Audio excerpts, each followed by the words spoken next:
You might well make a guest appearance on Mr. Gill's Science Stuff. Like and subscribe. Hello, welcome back to my greenhouse for the introduction to the last of the videos from my trip to Dale Fort on ecology and biodiversity.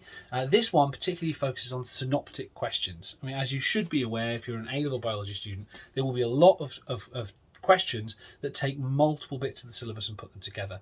And on a beach at Dale Fort in Pembrokeshire, looking at rocky shore ecology was a perfect place to talk about how photosynthesis, seaweed, zonation, succession, niches, ecosystems, protein structure, denaturation, and even agar jelly and required practical 6 if you're an AQA student can all come together on the same experiment. Okay, and this is a really synoptic way of thinking, and I have seen questions like this based around this little demonstration coming up. I'd like to say a big thanks to James, who so willingly helped me out with this particular demonstration, and to Annie, who filmed it, although she seemed to have something against my face, which I will be taking up with her in the new academic year. Thanks very much. Enjoy. Okay, so this is our seaweed. I've got 2 species here. This is kelp, right? As famously referenced by the Beatles, kelp, because I need some algae, kelp, not just any algae. And that one there is serrated rack. Now, how do they get their food? What was just said about how they get their food? What do they do? Right, they photosynthesize, but what's the obvious problem? What? Well, yeah, they're not green, are they?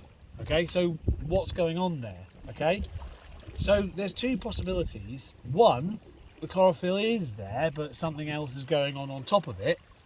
Or there's no chlorophyll and they're doing something entirely different. Okay, now I'm going to test and demonstrate which way round it is by taking this thermos of hot water here, like this, and just dropping the end of these seaweeds into, like that. I don't want to burn my fingers. I'm going to hold. Oh well, never mind. It's all in there. I'll tip it out afterwards. Just going to drop all that in there, and just let that sit for a little while. Okay. Any predictions as to what's going to happen? Hot water. What from your A level so far do you know is the potential use of hot water? What could it do to biological molecules? Good. So hot water denatures stuff. You don't need to film that entirely now, Annie, because it's just a thermos. It's just sitting there. It's not going to explode or do anything weird. Yeah, hot water denatures stuff. Okay. So what type of biological molecule might I be driving at here? What type of biological molecule gets denatured by heat? Right, better answer.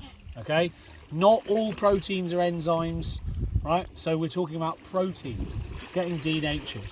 And again, you can see this is like a really cross-curricular bit. You could be getting a question on rocky shore ecology, and then suddenly the examiner's talking to you about proteins and denaturation and, you know, different bits and bobs in seaweed. Okay, so back on the thermos, let's see if my experiment has worked and if you can explain this result. There you go. So, what's happened there? It's green. So what? Protein called chlorophyll, which has been denatured. Right, there were also proteins there in the seaweed that were masking the colour of the chlorophyll. Now this, I want to do this end because this stuff is down there on the tidal range. Why is this stuff here green, but its cousin just down there brown, and its kelpie cousin all the way down on the bottom red? So there you go. Why the differences in colour? Any physicists here? Is it the Not specific heat capacity, nothing to do with that. is it the wavelength of light that's absorbed by the water? Right. Not all wavelengths of light penetrate the water equally. Particularly red light doesn't penetrate the water very well, which is why when you get a red seaweed up from there, it's reflecting red back at you because it can't use that. Okay?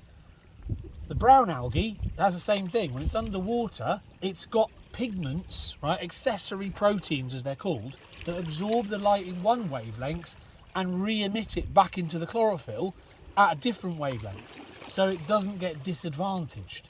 There's also something else that I want James to come and help me with here. Look, I want you to not ask too many questions, is what I picture, and firmly grasp the end of that seaweed. What does it feel like? Slimy. Show everyone. Required practical 6, ladies and gentlemen, was what? Do you remember doing something with agar jelly? Yeah. Where do you think agar jelly comes from? That's it. So we've got links between ecology, zonation, evolution, adaptation, wavelengths of light, protein structure and denaturation, and agar jelly and required practical 6. Thanks, James. Thanks, Annie. So there you go. Photosynthesis, protein structure, denaturation, zonation, niches, ecology, the works, all in one lovely little demonstration. Now, if you're really keen on this idea, and probably the time of year this is coming out, you may well be studying photosynthesis now and learning about your chlorophylls and maybe some of the other pigments. The specific pigments we're referring to in there, and I'll make sure I get the pronunciation right. In the mid-tidal zone, you get the sort of browny, olive-coloured seaweeds, the things like your kelp racks and your bladder racks, and that browny pigment is called fuxoxanthin. Okay, fuxoxanthin, and I'll put the couple of links in the description, and it's a form of xanthophyll, which is one of the other pigments in there. There's also in the red, the kelps, the stuff from much further down, because remember, red light doesn't penetrate water hardly at all, so they need a pigment that reflects the red and then harvests the blues and things like that. That particular one, either phycoerythrin or phycocyanin, and I do always get the pronunciation of those wrong, however many times I've done this. So if you're really interested, there's a couple of links in the description. I'll put the spelling on the screen there, so do go and have a look, because that is a really good high-level synoptic little demonstration that can bring your A-level together and is the kind of question you're going to get on maybe a paper 3 if you're an AQA student. Okay, thanks very much, and I'll see you again soon. Bye bye.